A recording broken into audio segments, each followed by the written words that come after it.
ただいまより同志社大学一神教学際研究センターシスモア、そして神学部神学研究科共催の第5回ユダヤ学会議古代中世初期のユダヤ教とキリスト教と題して会議を行っていきたいと思います。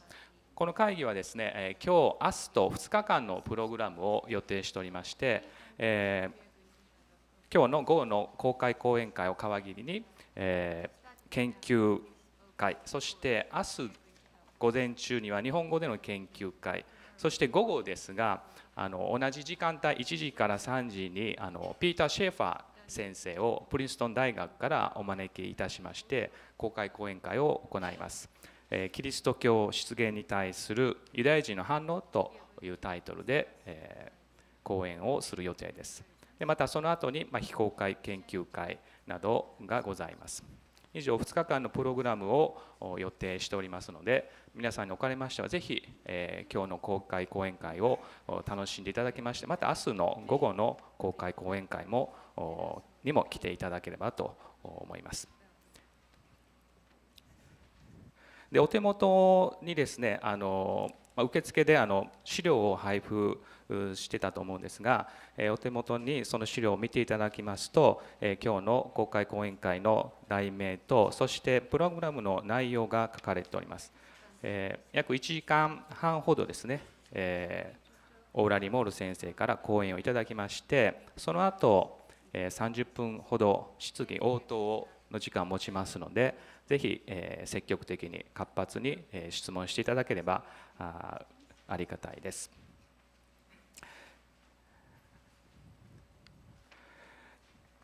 で今日の講師でありますが、オーラ・リモール先生について簡単でありますがご紹介させていただきます。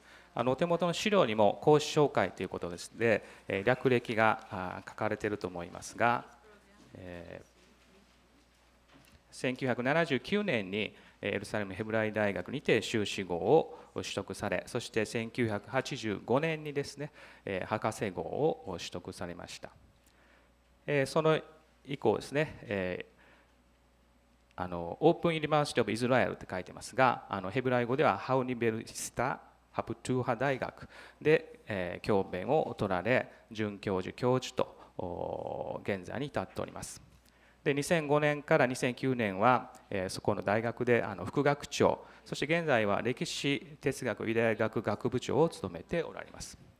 でリモール先生の活動っていうのはイスラエルにとどまらずベルリン高等研究機関、そしてフィラデルフィア高等ユダヤ学研究所、エルサレムヘブライ大学、そしてフィラデルフィア高等ユダヤ学研究所、そしてケンブリッジのクレアホールなどで特別研究員を歴任されております。で研究分野はですね、そこに3つ要点を書いておりますが、中世におけるユダヤ・キリスト教論争と異文化交流で、2つ目が聖地についての聖なる伝承、そしてキリスト教ユダヤ教イスラーム文化における巡礼物語、を主に研究分野として持っておられます。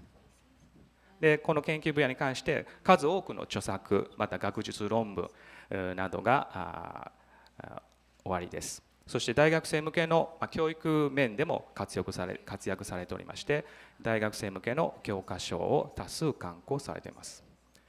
で主な著書はそこに書いてある通りですので、またご覧になっておいてください。でリモール先生のこの本当に略歴なんですが、特筆すべき点一つ付け加えておきますと、イスラエルでユダヤ人でありながらキリスト研究をされているという、そして中世のキリスト教とユダヤ教の関係をキリスト教の観点から考察研究されているというのは本当にレアな、本当に稀な存在、研究者として注目に値すると思います。で方法論は歴史主義に基づいたもので、できるだけ客観的なできる限り可能な限り客観的であることを意識してそういう考察をされてますので、非常に説得力があり、どのような立場の人にとっても示唆に富んだ考察を与えていると思われます。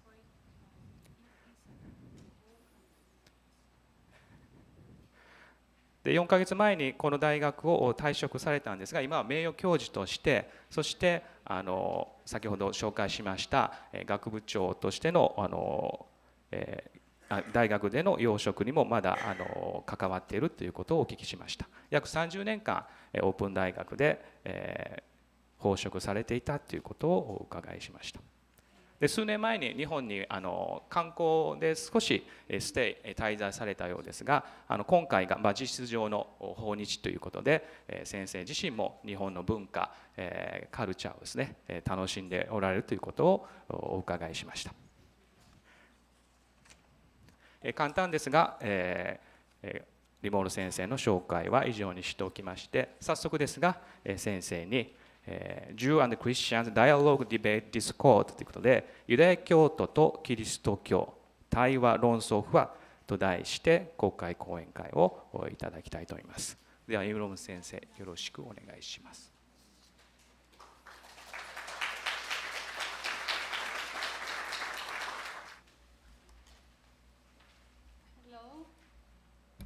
Good afternoon. I'm very pleased and excited to be here.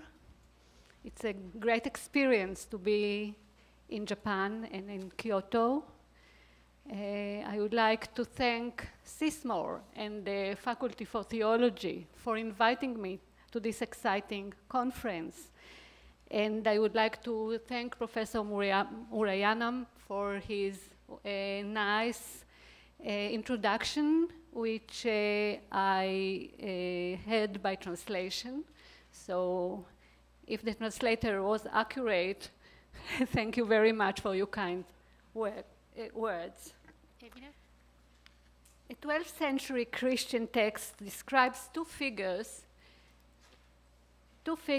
standing at the gate of heaven. A blind old lady named Synagoga and a young lady named Ecclesia, the church. Synagoga, the synagogue, and Ecclesia, the church. Ecclesia turns to Synagoga and says, "Listen, old, miserable mother, a dry, sterile fig tree.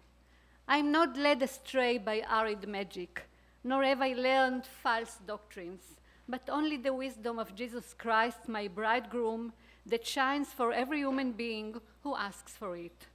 Why won't you remember how God in Jacob, son of Isaac, blessed you and enriched you, and like Esau, condemned you? Are you not Judea, denied every blessing and gift?" The text is a religious debate set as a theatrical play, a drama. Two female characters take part in it, each representative of a collective entity.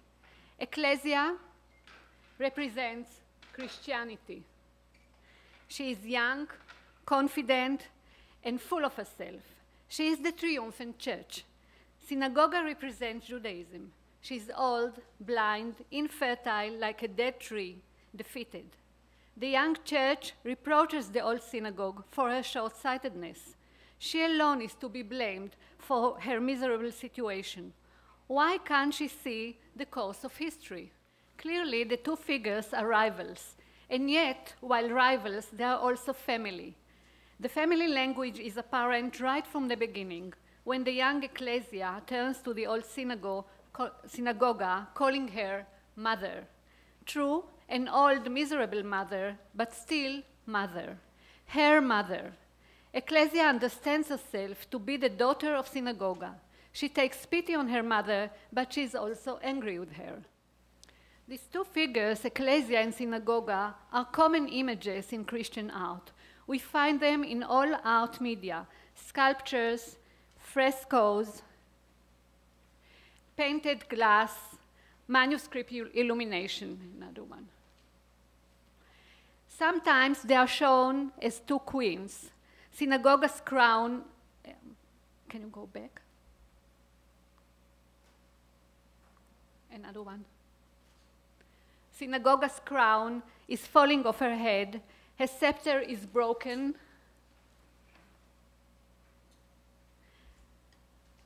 the tablet of covenant is dropping from her hands, and her eyes are covered with a veil. She is a tragic figure, a queen who has lost her kingdom. Ecclesia, on the other hand, is a ruling queen. Her eyes are wide open. Her crown is set on her head. A scepter with a cross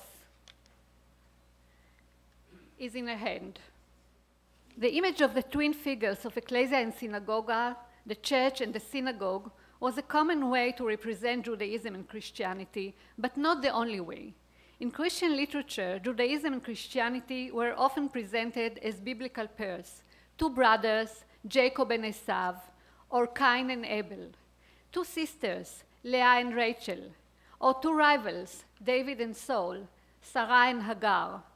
In Christian imagery, Judaism was Cain, Hagar, Ishmael, Esau, Leah, while Christianity was Rachel, Jacob, Abel, the young brother or sister, the daughter or son. Christianity thus acknowledged the ancestry of Judaism as a parent or an elder brother or sister, but this did not diminish the resentment or soften the conflict between them. They were indeed members of the same family, but we all know how difficult families can be. We all also know that no conflict is more bitter than a family conflict, and conflicts over the family inheritance are the worst. The Jewish-Christian encounter along 2 millennia of coexistence is marked by hostility, but also by family resemblance. In a way, both speak the same language, the biblical language, and one may even say that the closer the language and imagery, the harsher the emotional enmity. Judaism and Christianity were both text-centered society. The religious and cultural life, moreover, the very entity, was centered on a text, the same text, the Bible. Christianity, while sanctifying the Jewish Bible, added a second story to it, the New Testament, but looked at the Old Testament, the Jewish Bible, for self-justification. No wonder then that both groups expressed their self-identity through the same biblical imagery and by using the same biblical language. Most common in the imagery of both groups is the image of the twins, of Jacob and Esau, the biblical twin brothers, sons of Isaac, mentioned also in the dialogue which I just cited at the beginning. In the book of Genesis, we read that Rivka, wife of Isaac, gave birth to twin boys. Esau came out first, so he was the firstborn and entitled to Isaac's blessings. Esau was a cunning hunter, while Jacob was a simple man. With Rivka's help, Jacob obtained Isaac's blessings, which included the verse, "Let people serve thee, be Lord over your brethren." Both Judaism and Christianity used the image of Jacob and Esau to express the relationship as simultaneously brothers and enemies. In both religions, we are Jacob, they are Esau. Jacob is self, while Esau is the other, an enemy, a sinner, a persecutor. Jews called Christianity Edom, Esau's other name, while Christians turned the imagery upside down, identifying themselves as Jacob, the younger brother, the chosen.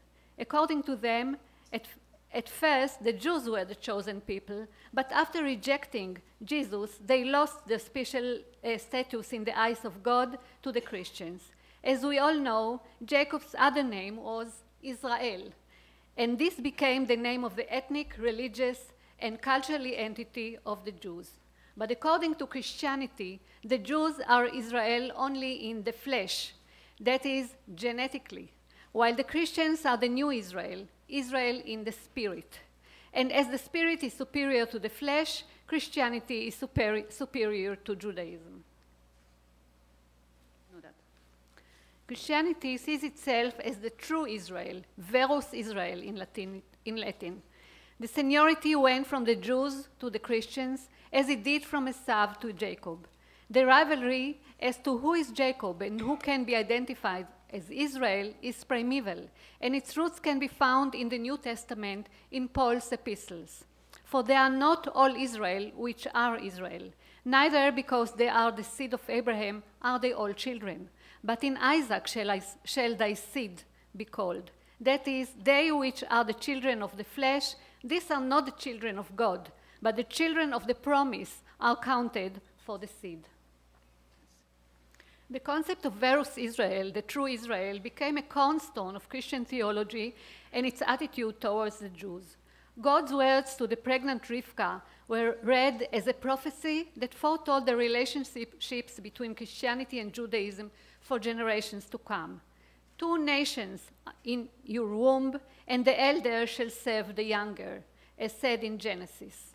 God's words foretold the future relations between the victorious Christian majority, the younger son, and the oppressed Jewish minority, the elder one, and also justified them. The destruction of the Jewish temple by the Romans and the captivity and exile of the Jews were taken as decisive proof of the rejection of the Jews and the choosing of the Christians. The Jews were defeated and banished from their land as punishment for their blindness and stubbornness, for not being able and not being willing to recognize Jesus as the Messiah. Moreover, for causing his cruel death by the Roman. All Jews, those who lived in Jesus' times and those who lived in later generations, were guilty for his crucifixion. Why are you in exile for hundreds of years? The Christian would ask the Jews time and again. What grave sin have you committed for which God punished you so severely? And when will this exile come to an end? Probably never, unless you change your heart and start to believe. Indeed, in Christian polemical literature, the Jewish exile and destruction stands out as the most difficult argument, one that Jews found hard to answer or refute. It was also a cause of the despair that led many Jews to the baptismal font. From the Christian point of view, one may ask, if prophecy and history prove the Christian to be right and the Jews to be wrong, why should the Christian let the Jews live in their midst? Why should they maintain them? Why are they still here, unlike the pagans who were either converted or killed? The answer to this question was given by Augustinus, the great church father, at the end of the 4th, beginning of the 5th century. Jews must exist in the Christian world because their role is not yet over. This role is defined by Augustinus in his Opus Magnum, The City of God, as follows. Augustine says, "Yet the Jews who slew him and chose not to believe in him, having been vanquished rather pathetically by the Romans, completely deprived of their kingdom and scattered throughout the world, are testimony for us through their own scriptures that we have not contrived the prophecies concerning Christ. Hence, when they do not believe our scriptures, their own, which they read blindly, it is still fulfilled in them." The Jews, says Augustine, chose not to believe. They are blind and they read the Bible blindly. For their error, they were punished by God. They lost their kingdom and are now dispersed among all nations. Like the murderer Cain, they wander from place to place, not finding a resting place. And they are slaves. However, the very survival and the terms of this survival are part of God's plan. They are living proof of the veracity of Christianity. They carry the Bible with them, their Bible, which they do not understand, thus proving its ancestry. If someone were to say that the Christian invented the biblical testimonies and prophecies, the Jews could testify to their antiquity and originality.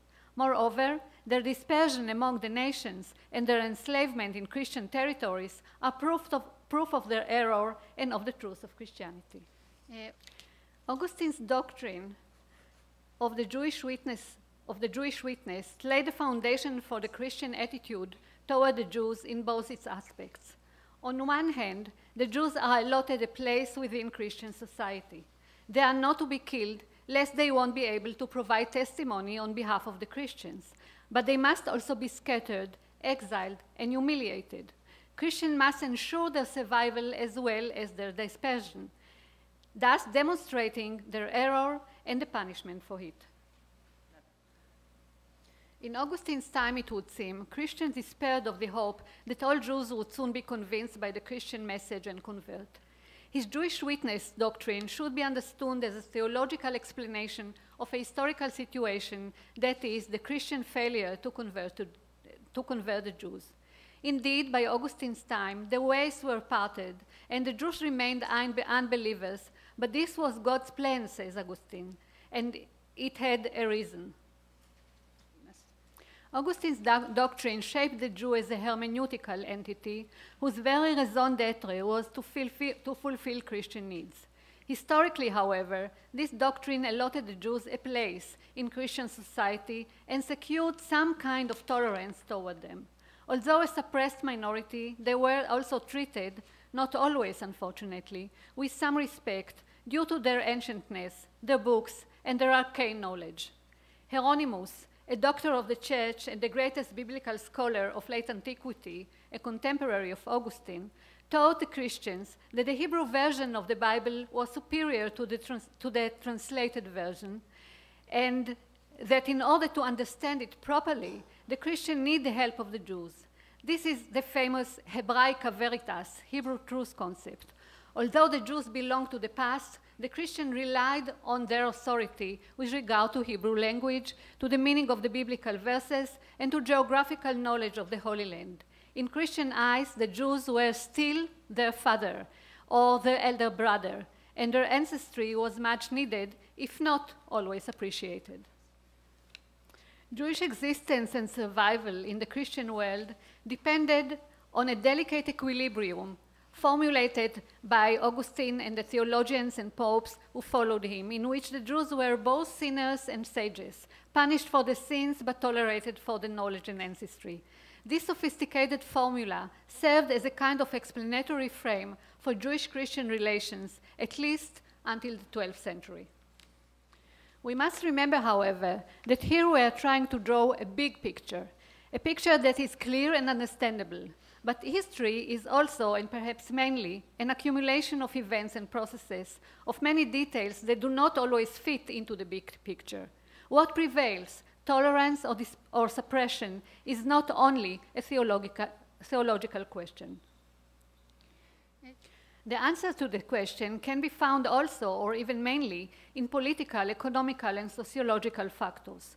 We must also remember that a unified Christian society existed only in history books, that there were always several Christianities, and that even within Catholic Christianity, there was always a gap between underlying theological concepts formulated by popes and theologians and ideas disseminated by local priests and preachers in towns and villages. These local priests expressed the sentiments of the flock and also influenced them. No wonder that they were much more hostile to the Jews than the theologians.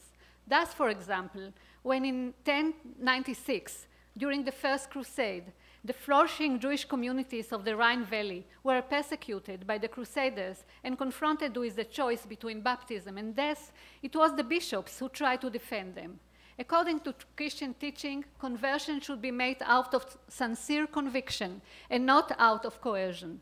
The Roman popes, for their part, were quite persistent in defending the traditional tolerant stance, basing themselves on the Augustinian formula. Many of them issued edicts defending the Jews and condemning persecutions and pogroms. Yet, as we shall soon see, the picture was gradually changing, and not for the better.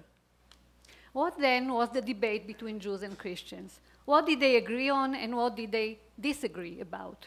And in what ways did they express this? For 2,000 years, Jews and Christians devoted time, energy, and creativity to convincing the other party of their truth. With polemics with the other infiltrated every mode of expression: theological composition, biblical interpretation, homiletic literature, philosophy, and the visual arts, as we have already seen.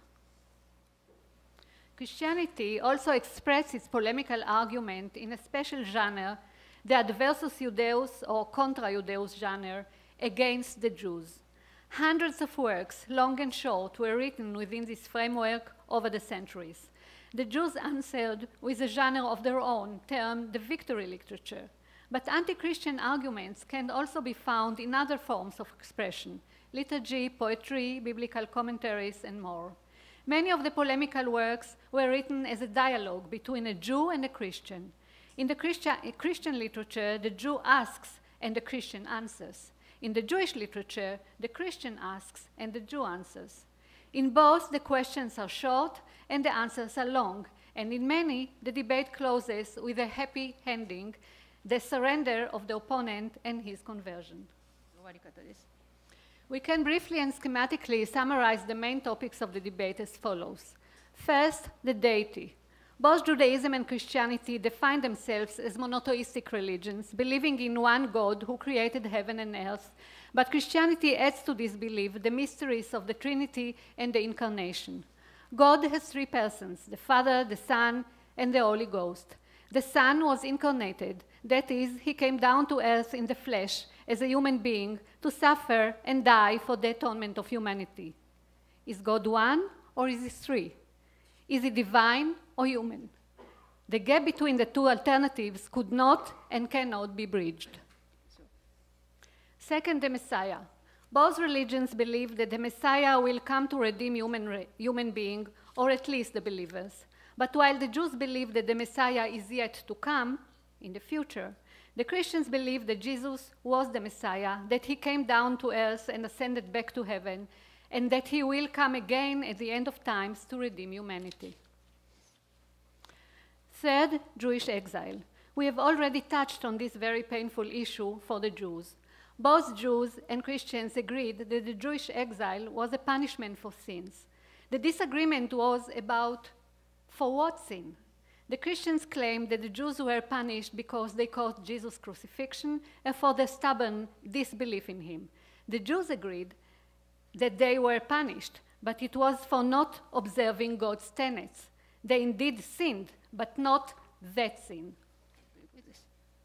And fourth, the biblical commandments.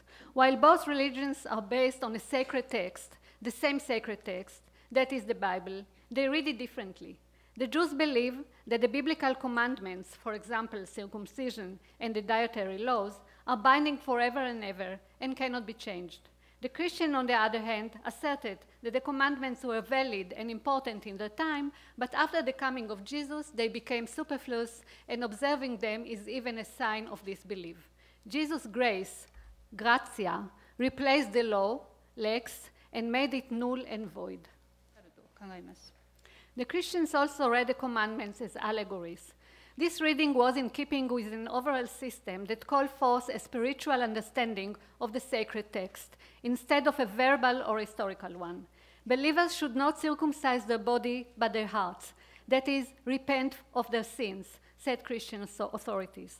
The stories of the Bible, of the Old Testament, are all allegories, parables, and mysteries that should be decoded and deciphered. Two examples will clarify this systematic way of reading. In the book of Genesis, we are told of Abraham, who was ordered by God to offer up his son Isaac as a sacrifice. Abraham took the wood of the offering and laid it upon Isaac. For 3 days they walked to the place that God had told Abraham of. There, Abraham built an altar and tied Isaac to it, but at the last moment, an angel came down from heaven and stopped him. A ram was offered up instead. For the Christian reader, this heartbreaking story was an allegory, a prefiguration, the anticipation of another story, that of Jesus' crucifixion, and you can see this on a Christian Bible Moralisé, an illustrated Bible, Christian Bible, that brings the two stories together. So we have here Abraham. Sorry. We have here Abraham and Isaac with the wood on his back, and we have here Jesus with the cross. And everyone understands that it should be read as the same story. For the Christian reader, this heartbreaking story was an allegory, a prefiguration, the anticipation of another story, that of Jesus' crucifixion. Like Isaac, Jesus too was offered to God. Like him, Jesus carried the wood of the cross on his back to the designated site. Abraham and Isaac went for 3 days to the site. Jesus was in the tomb for 3 days until his resurrection. The ram or the lamb is also Jesus, who indeed was offered to God, unlike Isaac, who was eventually saved. Every Christian child who read the story of the binding of Isaac understood it as actually the story of Jesus. Isaac prefigured Jesus just as Cain prefigured the Jews. Cain slew his brother Abel. The Jews slew their brother Jesus. Cain was cursed by God to be a vagabond. Here God curses Cain to be a vagabond, on earth, just as the Jews are now vagabonds, roaming from place to place everywhere on earth. So these are the Jews, and you can identify them by their special hats, and they are cursed to be driven off their land, just like Cain was cursed by God to be a vagabond all his life. Historians working on Christian-Jewish relations in the Middle Ages would generally agree that the 12th or perhaps the 13th century were kind of a watershed in the encounter between the two religions. While the former period was marked by relative tolerance toward the Jews, with sporadic outbreaks of violence here and there, from the 12th century and even more so from the 13th century, the attitude changed for the West, a change that was salient in all spheres of life. As one historian put it, Western Christianity became a persecuting society. The persecuting attitude was not directed only toward the Jews. It affected all others, Muslims, heretics of all kinds, and lepers, as well as the other par excellence, the Jews. For the sake of clarity, let us focus on the year 1215. In that year, Pope Innocent III, the most impressive and influential pope of the High Middle Ages, convened in his palace, the Lateran Palace in Rome, a church council known as Lateran IV. Some 300 people took part: bishops, archbishops, prelates, abbots, and prominent representatives of the secular world. Several pressing problems were at stake: theological, political, and military problems that endangered the power and the unity of the church. The Pope was determined to defend the church and consolidate it against all these dangers. His overarching aim was to draw a clear border between those who are with us and those who are not, and to secure the homogeneity of Christian society. The Jewish problem was a minor one on the agenda of the Council, yet it found its place in the overall scheme. 4 of the Council's 70 resolutions dealt with the Jews, only 4, but these 4 resolutions had grave consequences. They are also a clear expression of the new winds that were blowing in the Christian world. The second of the 4 resolutions is the most famous. It decrees that both Jews and Muslims who live under Christian rule wear distinguishing signs on their clothing, so as to draw a clear distinction between them and the Christians, and to prevent the possibility that Christians mistake Jews or Muslims for Christians and have mainly sexual relations with them. Other clauses forbid Jews from holding public office, forbid Jews who were baptized of their own free will to observe their old rites, that is, Jewish customs, like eating kosher food, and state that Jews should be compelled to give up usury lest they be denied commercial relations with Christians. Paragraph. A new chapter now also opened in Christian anti-Jewish polemics. So far, religious disputations of both sides were based mainly on the Bible and on biblical authorities. The Bible was sacred to both religions and formed a platform for debate acceptable to both. For Christianity, the Jews living amongst them were the descendants of the biblical Jews, identical to them in belief and customs. Christianity agreed to tolerate them within it, as they took them to be identical to the biblical Jews, those who refused to change when Christianity showed them the better way and had not changed since. But in the 12th century, Christian scholars, most of them converts from Judaism, started to claim that Judaism had changed and therefore should not be tolerated. The Jews, they claim, did not live according to biblical tenets, but according to the Talmud. That is, the Jewish law, halakha, as formulated in the oral tradition. Unlike the Bible, which was translated into Latin and into other languages, the Talmud was written in Hebrew and Aramaic and not translated into any other language. Thus, it was sealed off to the Christians and aroused the suspicion and enmity. Christians also learned from Jewish converts that the Talmud contains insults of Jesus, his mother Mary, and Christianity in general, a theme I leave for my colleague Peter Schaeffer, who will probably talk about it. The target was mainly Talmudic legends, Agadah, which contains anthropomorphic descriptions of God, that is, ascribe human properties to God, which Christians considered blasphemy and an offense to God. Christian scholars, especially Dominican and Franciscan friars, took up these claims and made them part of an overall attack on the Jewish religion. Inflamed by an ardent missionary zeal, they set out to educate and deepen the belief of Christians, to fight heretics, and to convert Jews and Muslims. Their aim was to convert the world, thus preparing the way for the second coming. Their weapon was preaching. Within a short time, they became the leaders of anti-Jewish activity, formulating a militant anti-Jewish ideology aimed at bringing an end to Jewish existence within the Christian universe through conversion or expulsion. One of the novelties of the 13th century in the polemical sphere was the public disputation. We can take it for granted that Jews and Christians living in the same neighborhoods and doing business with one another sometimes argued about their beliefs, that just as people of different parties today would argue about political issues. These were private disputes, and the church opposed to them vehemently out of fear that the Jews, who were usually more learned, would have the upper hand. Only those who were trained for it should enter into a debate of a matter of belief, said the church. But in the 13th century, a new form of disputation came into being, a public event in which learned representatives of the two groups were called forth to defend the religion in front of a distinguished public and under the auspices of the political reader. Here you have an illustration of such a debate. The most famous ones were in Paris 1240, Barcelona 1263, and Tortosa 1413-1414.